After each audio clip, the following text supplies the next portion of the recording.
جابر من الشخصيات الإعلامية المرموقة في العالم العربي، وله دور بارز في تطوير الإعلام العربي على المستويين الأكاديمي والتطبيق العملي. شخصيا كان من حسن حظي أني كنت طالبة الأستاذ علي جابر في الجامعة اللبنانية الأمريكية، ولا شك أن أولئك الذين كانوا مثلي محظوظين بحضور محاضراته لمسوا عن قرب ما لديه من معرفة عميقة في الصحافة والإعلام. الحديث يطول إذا ما أردنا سرد ما يتمتع به ضيفنا الكريم، لذا رحبوا معي بالأستاذ علي جابر الذي سيحدثنا اليوم عن الإعلام ودوره في التنمية في العالم العربي، فليتفضل مشكورا.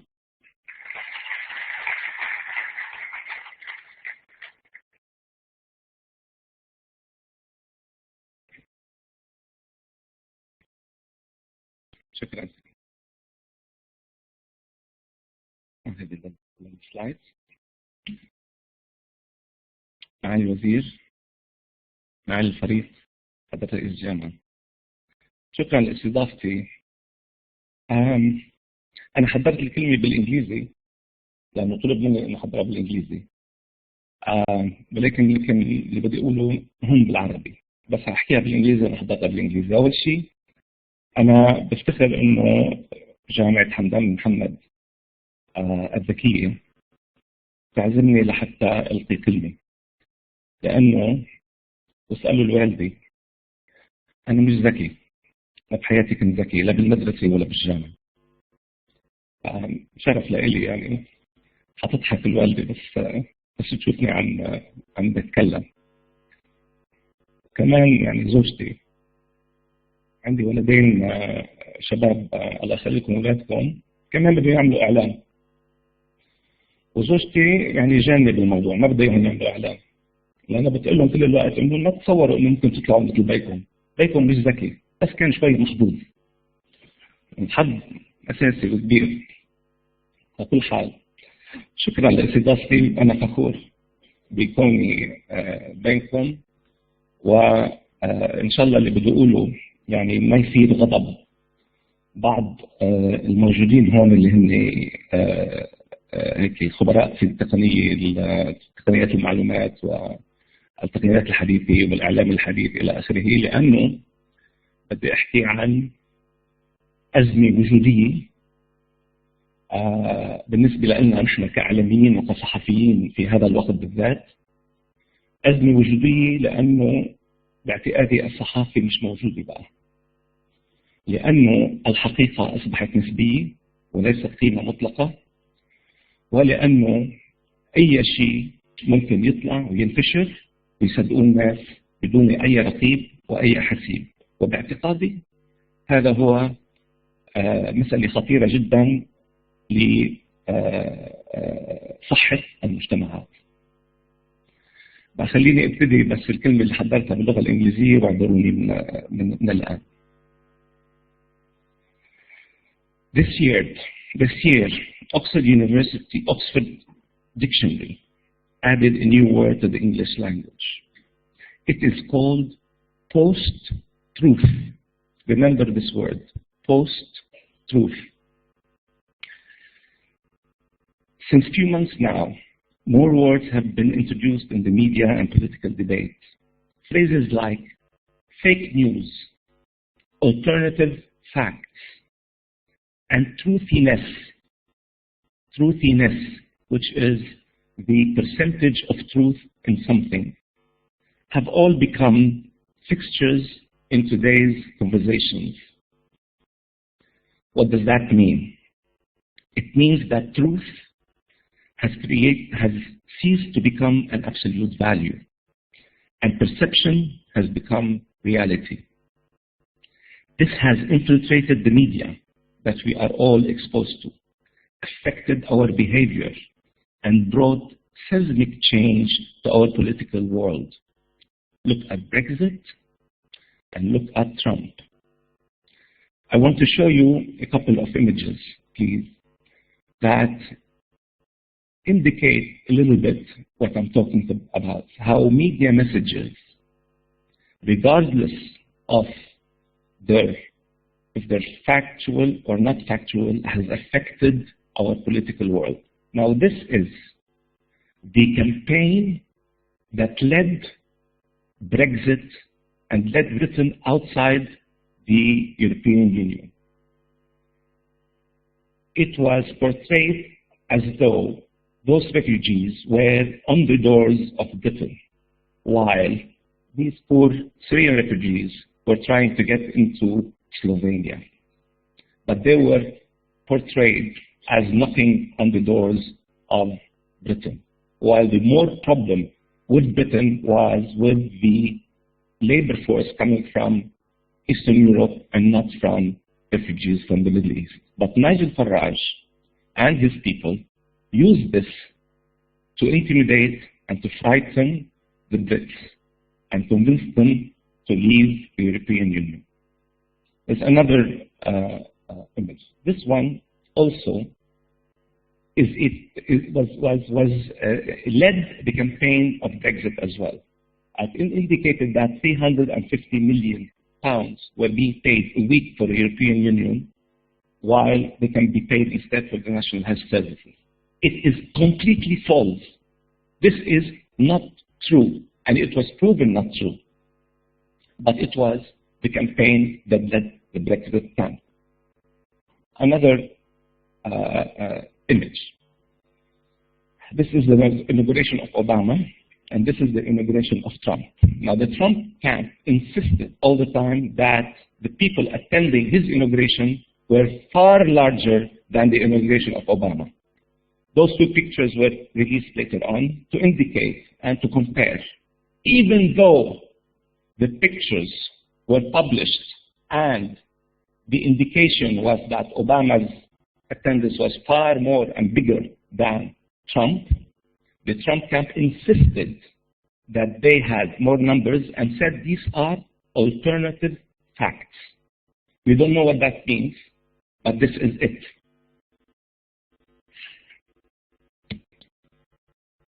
Finish with this. نرجع Not now. Not now. This is for later, please. Okay. The fragmentation of news sources has created a world in which lies, rumors, gossip spread with alarming speed. Lies that are widely shared online within a network whose members trust each other more than they trust any institution or mainstream media. These lies can quickly take the appearance of truth. Even when presented with evidence that contradicts a belief that is held dearly by some people, they tend to ditch the facts first. There is a strong case that there has become a shift towards journalism and politics in which feelings overpower facts. Among the acceptable political practices nowadays is what is embodied in the term disinformation. Disinformation. And disinformation means, or is, the art of creating reality through lies. The art of creating reality through lies. Among other instances, when after 9/11, the UN and world leaders lied about weapons of mass destruction in Iraq. They lied about weapons of mass destruction in Iraq. And when most medical institutions issue constantly, every day, contradictory information about diets. Is fat good? Is fat bad? Is sugar good? Is sugar bad? Is wine good? Is wine bad? We don't know, but every day there is a diet and there's a research that proves something is right and something is wrong. We don't know anymore. Trust in those institutions, the political institutions, the UN, the governments, the world leaders, even the medical institutions have faltered. The trust is no longer there. And Ipsos poll recently suggested that Britons trust the man on the street and the hairdresser much more than they trust the business leader or a politician or a journalist. The present meshing between lies and facts have been propagated by the unhinged proliferation of the social media. A recent Pew research indicated that two-thirds of the Americans, two-thirds of American adults, get their news on social media.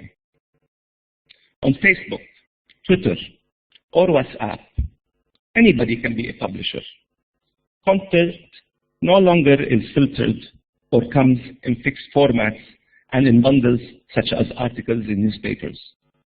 It can take any shape: a video, a chart, an animation, a single idea, or what you call now a meme.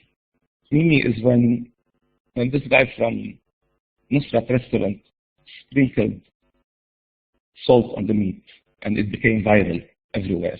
These are the memes. They have small little videos or ideas. All right? So a single idea or a meme can be replicated while taken out of context completely. And data for the spread of this meme has become much more important, whether this meme is based on a fact or not.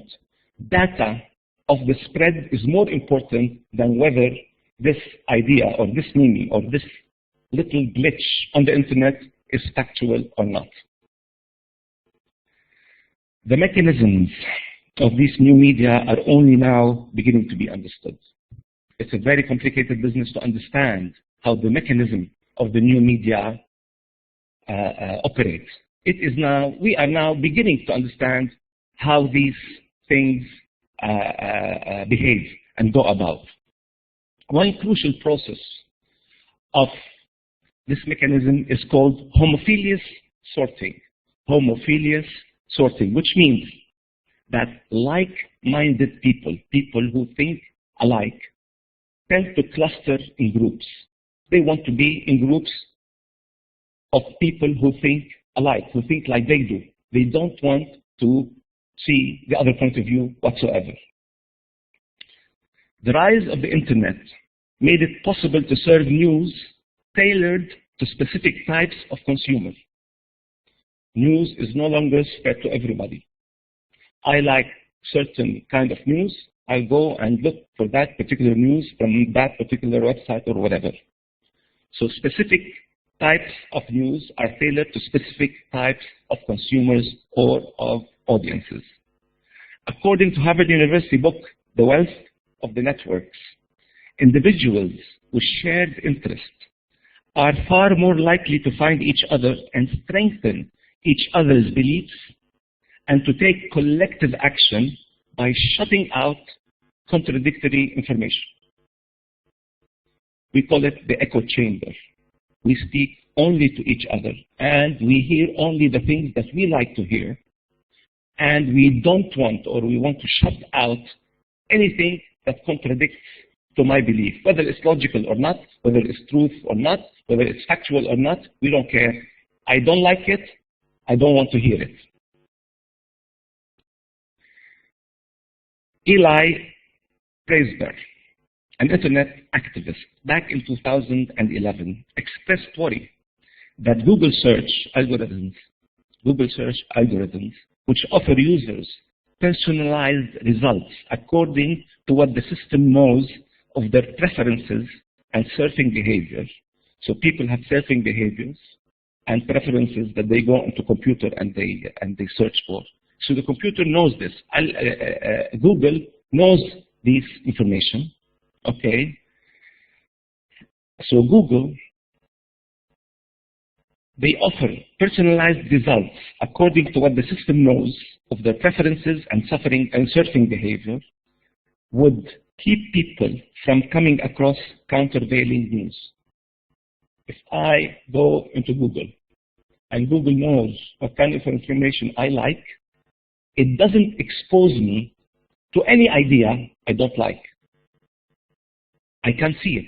Any countervailing idea I don't see when I go into my computer, unless I am keen on knowing the counter ideas.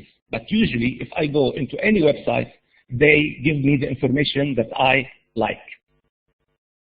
Facebook has become much better, but also much worse. I'm sorry about Facebook, everybody, but it's an example of social media. And I like Facebook, and they are friends of mine.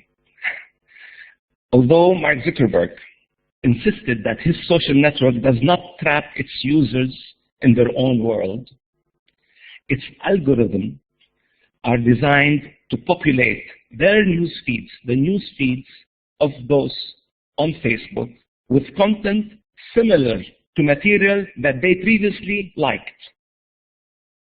So Mark Zuckerberg can say whatever he wants, but my news feed, I can only see in my news feed news and information about the stuff that I clicked as I liked before.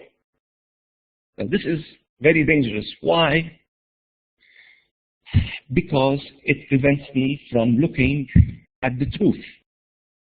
And this is important. But although Facebook and other social media can filter news according to whether it conforms with users' expectations, they are a big and very poor filter of what is true. In other words, being correct or truthful is no longer placed prominently on social media. If Facebook, I'm not picking on Facebook, but if Facebook does little to sort facts from fiction, neither does the market. Numerous online publications, like, for example, Breitbart. I don't know if anybody knows Breitbart. Breitbart is a blog that was founded by Mr. Bannon, who is now the chief strategy advisor to President Donald Trump. Okay, this blog, his blog, is one of the biggest blogs that distribute or that disseminate fake news. For example, they reported that Pope Francis endorsed Trump. Totally bogus, totally untrue, a lie, an outright lie. So these blogs have found a profitable niche by pumping out hoaxes, often based on long-circulating rumors or prejudices, in the hope that they will become viral and earn more clicks. So it's a good business to spread lies, because if I spread lies or spread them in a controversial way that creates a discussion somewhere, they become viral, and I will get what? More clicks on my blog. And this is the benchmark for success. Anything goes in this parallel world of news. Anything goes. Many people share this non-factual content or these lies on the internet. Many people share it without even thinking twice, let alone checking to determine whether they are true or not. The mainstream media, I come from the mainstream media. The mainstream media, which is the usual, the stuff that we like, newspapers, televisions, etc., radio. The mainstream media is weakened by shrinking audiences and by shrinking advertising revenues. We are threatened in our economic model. Threatened, big time, all the mainstream media. Being threatened and being weakened, the mainstream media has become part of the problem. We have become part of the problem. Why? Because we are weak financially, and we are our audiences are shrinking, so therefore we struggle to maintain a presence online. And struggling to maintain presence online, meaning that we will have to compete with those who are spreading lies. And what happens then? We start propagating these hoaxes, these false claims, these questionable rumors, and dubious viral content. Facebook, which now has more than 1.7 billion monthly users worldwide, and other social media, do not see themselves as media companies.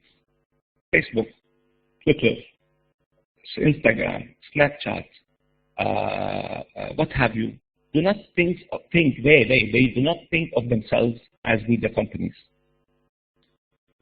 Because media companies imply a certain measure of journalistic integrity and just journalistic responsibility. But those companies are not, they don't consider themselves as media companies. They are, or they consider themselves as technology firms powered by algorithms. They are technology firms first and foremost, and they are not media firms. Therefore, journalistic integrity, fact-checking, ethics, legal responsibility of mass media, they do not apply to them, and they don't consider themselves as media companies. They are technology companies powered by algorithm. They put artificial intelligence in charge, and thus, by creating that, they create a recipe for disaster. It's an algorithm that will tell me what is wrong and what is right, not a human being, not somebody with thought and background and history and geography. It's an algorithm. It's artificial intelligence. When Facebook recently moved to automate its trending news section, they automated the trending news. So trending, you know, but when news trends, it's an algorithm that calculates automatically, and it's automated 100% without any human intervention. When Facebook moved to do that, it started to promote fake news. It didn't really care. This algorithm did not care whether this piece of news is true or not true. It just cared that it is getting 10 million clicks, 7 million clicks, etc., and therefore it's trending or not. So the nature of the problem is that post-truth concept works, and it allows people to forgo critical thinking. It allows people to forgo critical thinking in favor of having their feelings reinforced by sound bites that has some truthiness in it. It's now a feeling. It's not about facts. Spreading lies and salacious gossips, like we were talking about Ma'al Wazir today. Spreading lies and salacious gossip to discredit one's enemies has become fashionable. It has become a fashionable practice. Public trust has been so eroded that lies were equally capable of destroying the honest and rehabilitating the criminal. We can destroy an honest man and rehabilitate a thief or a criminal just by creating reality around him. A reality that is not true. Reality and true and not true. In fact, it's all now a haze. Therefore, there is no such thing as truth anymore. It's only a battle of opinions performed by different actors, each striving to be the loudest. If I am the loudest, I win the argument, not by logic and not by facts. To smear a president, undermine a judge, or spread distrust in an institution or a process, all someone needs to do is create a set of documents salacious enough to attract discussion, and then persuade some corner of the web to publish them, and then wait and wait until the resulting controversy be reported as news in the mainstream media. The mainstream media, because of their economic downturn, because of their insecurity and eagerness to compete, and because of their laziness in reporting, have started to depend on the internet and the web to take news. And because of the pressure of timing and the pressure of publishing in time or broadcasting on time, they forget or they forgo the fact-checking process. Journalism, ladies and gentlemen, is a process of research, which is finding a good story, and then fact-checking, until writing, publishing very well. This is journalism. It's a process of fact-checking. Social media has eliminated all the fact-checking steps from the process, and the thing has become, from the user to the screen immediately.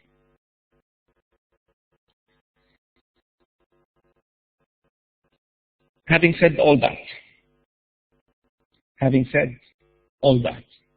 I believe, and we believe, that media, among other institutions like the legal system and the educational systems like universities, are truth-producing infrastructure for a healthy society.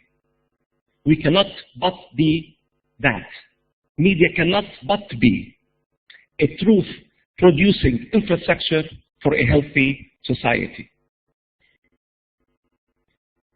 Meryl Streep, the actress, in her Golden Globe address about a month ago, said, "We all need the principled press to hold power to account. Our job is to tell truth to power and hold power to account and to call them onto the carpet for every outrage they utter." The stuff that you see on television and on the social media, sometimes it's outrageous. When it is outrageous, somebody will have to step and say, this is outrageous. And this is the role of the media and the role of the journalists. A television moderator of any debate is not required to organize the word traffic. It's not his job to be a traffic man or a traffic police for words. He has to right the wrongs. He has to right the wrongs and stop the lies from being thrown onto his audience. This is the job of the moderator. He's not a traffic police. If the news media and public figures publicize lies, they lose their credibility as trustworthy sources of information. We need to increase the reputational consequences and change the incentives for making false statements.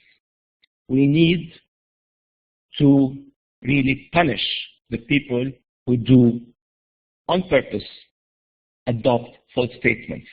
Right now, it pays more to be outrageous, but not to be truthful. It pays more to be outrageous, but not to be truthful. We need to reverse that. We really need to reverse that. What can we do? I believe that, I don't believe in blocking people from seeing and hearing anything. I don't believe in censorship. I believe a man should see and be exposed to everything. But what can we do? What are the alternative models that we can adopt in order to guard ourselves from this deluge of information which are mixed up from right and wrong and facts and lies and everything? What can we do? Will the alternative be to take the power out of the user's hands and recreate the gatekeeper's model of old media? Gatekeeper's model of old media, meaning that if I'm the editor of Al-Bayan newspaper, I will decide whether to publish this article or not. And thus, I become the gatekeeper of news. And I would say the public or my readers should read this and should not read that, etc. I believe it's a dying model. We know that the courage to name and shame chronic liars and stop giving them a stage is hard to come by in a competitive marketplace, the economic basis of which is crumbling. It is hard to say no to people if you are an owner of a media organization that is losing money. If they give you money, you give them the stage, regardless whether what they say is right or wrong. Give me money, I'll give you the stage. Give me money, I'll make you write an article, etc. This is the gatekeeper of the old media. Because of the economic downturn of traditional media, do not possess the strength or the power to say no. So the gatekeeper's model, in my belief, does not work. And gatekeeping power, again, our friend, the editor in Al-Bayan newspaper, if he has this power to dictate to its readers, you read this and you read that, this lends itself to a lot of temptation for abuse.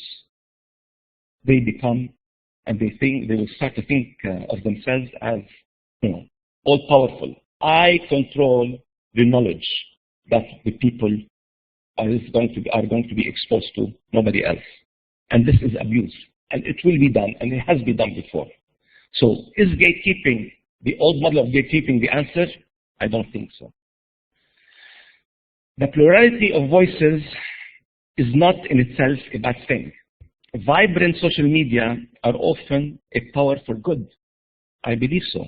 I believe social media is the power for good. Allowing information to spread that would be otherwise be bottled up is a good thing. It is a good thing to have information spread without having anybody able to bottle it up. In Brazil and Malaysia, for example, social media have been a conduit for truth about corruption and a call for a call for action against abuse and against corruption. And they have made a major difference in Brazil and in Malaysia. There are ways to tell good information from bad. Fact-checking sites on the internet are multiplying, and not only in America. Duke University says that there are 100 fact-checking sites over there in the internet right now. Everybody can use them. Everybody can use them. Social media has started to police their own platforms as well, more heavily. Facebook recently changed the algorithm, again, that decides what users see in their newsfeed to filter out more fake news. Technology will improve. Universities and other research institutions are building now tools that can, among other things, detect falsehood. But isn't there a third way? Are we trapped with only two possible solutions? Gatekeepers, old gatekeepers, or clever algorithms? This is the choices that we have. Either Facebook and Twitter, etc., come up with more clever artificial intelligence and algorithms that will detect truth from false, or we go back to the gatekeepers, the editor, deciding what we should read and we should not. I believe both will not work. I come from a unique position that bridges media and education. I believe in the power of truth and the power of education towards truth. This is what journalism is. Education towards truth. A month ago, I have suggested to Mohammed bin Rashid School of Communication to set up a course that will teach our media and journalism students ways and means to sift truth from lies, facts from fiction, and how not to be sucked into propaganda, prejudices, and hate, which are really rife on the internet. An informed society is a strong society. It's only through education that we can fortify our youth against the poison that is sometimes spread by the media, social or traditional. It's poison. It is through the education on liberal arts, sciences, mathematics, history, geography, and logic that we can train our students on how to ask questions, doubt the obvious, look behind the curtains, and become critical thinkers. To me, critical thinking is the answer and the antidote to passive absorption of the toxin that is waiting for our children out there and in the future.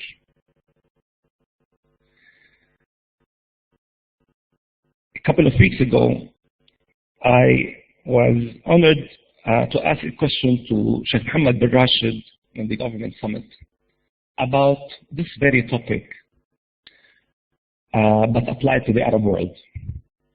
And I think in his statement he summed up a lot of what I was talking about, and he gave his 2 cents about the state of media in the Arab world. I think his words were so important that we at NBC repeated it about 4 times, and I think our audience here, the esteemed audience here, deserve to watch it again. I will leave you with the video that نرجع للأسئلة. هذه المرة أيضا سؤال عبر الفيديو، وهو موجه من الإعلامي علي جابر مدير عام قنوات NBC سمو. صاحب السمو، طال عمرك، هل تعتقد أن الإعلام في وطننا العربي الآن دوره يشجع على الفرقة أو يشجع على الوحدة في عملية استئناف الحضارة؟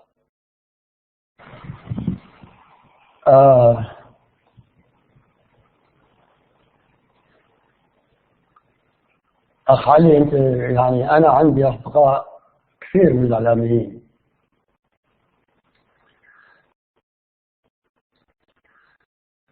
واليوم ربما أكون صريح معهم شوي. الإعلام عندنا هو اللي حرم على التوراة. إذا قلنا عندنا 1300 محطة في الدول العربية، تكلفة هذه المحطات 30 مليار دولار. شو استفدنا؟ عندهم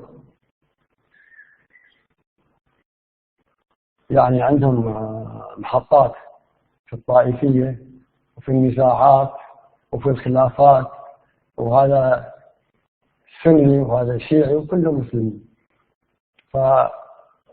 فصراحة أنا أقول أنهم ارتكبوا الخطأ، وهم سبب عن طريق الإعلاميين، وهم سبب اللي صارت في هذه الدول. يعني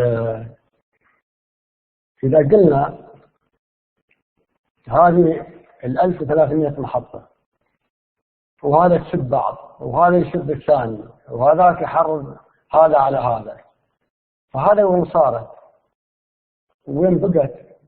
فلا بد نحن تعدلوا إعلامكم، ولا أنا بقولكم ترى القطار بيفوتكم، وأنا بقولكم أن الشعب العربي ونحن نتوجه إلى التواصل الاجتماعي إلا إذا ما عدلتم.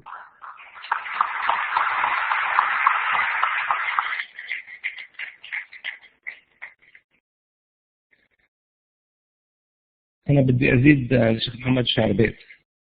من وقتها لهلا صار في 1600 محطة في العالم العربي، بكلفوا حوالي 6 ل 7 مليار دولار كل سنة بتكلفة تشغيلية.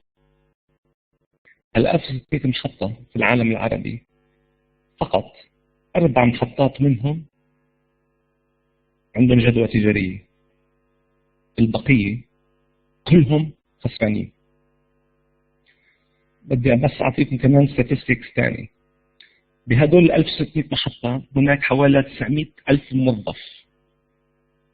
تلفزيونات كبيرة مثل تلفزيون مصر في حوالي 120 ألف موظف، تلفزيونات صغيرة بهدول المحطات بالميديا سيتي الصغار مش 20-30 واحد. ولكن هناك يعني بالاستيميشن تبعي، عم بعمل دراسة أنا بكامبريدج يونيفرسيتي على هالموضوع، هناك حوالي 900 ألف موظف. 95% من هدول الموظفين ليس عندهم شهادة في الإعلام. 95% بدون شهادات في الإعلام. يمكن هني انجينيرز، برودكاست انجينيرز، ما بعرف شو، اساتذه عربي، تقنيين الى اخره، ولكن دارسي الاعلام اللي بيدرسوا ما هو معنى الاعلام وفلسفه الاعلام والمسؤوليه الاخلاقيه في الاعلام والمسؤوليه القانونيه للاعلاميين، هذول بيدرسوهم اللي بيدرسوا اعلام. 95% من العاملين في المؤسسات الاعلاميه في العالم العربي لا يفقهون في ذلك شيئا. ومن هنا أهمية التربية الإعلامية وأهمية التعليم الإعلامي لحتى نحافظ على صحة مجتمعنا. Thank you very much.